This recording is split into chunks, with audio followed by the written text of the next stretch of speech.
બધાને મારા જય શ્રી કૃષ્ણ.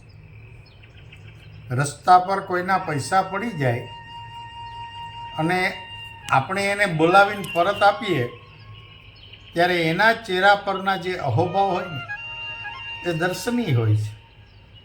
સારી સારી વાતો, આપણા સંસ્કારોના વખાણ સાંભળવા મળે.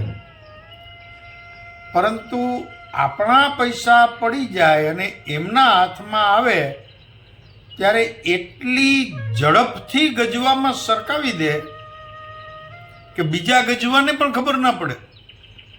કહ્યું છે ને કે સારા કામ એવી રીતે કરો કે જમણા હાથે કરો અને ડાબા હાથને પણ ખબર ન પડે.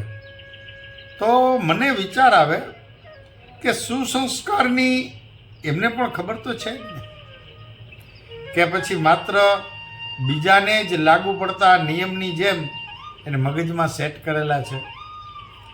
ક્યારેક ક્યારેક એવું લાગે બસ ફાયદો થવો જોઈએ, રસ્તો ભલે ગમે તે હોય, મતલબને રાખી મધ્યમાં મેં વિચારોને ડોલવા દીધા.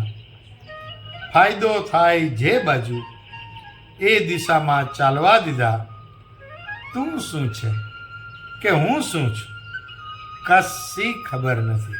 બસ મારા સ્વાર્થ બાજુ જ વિચારને ભાગવા દીધા. વાત નિત પ્રકાશની.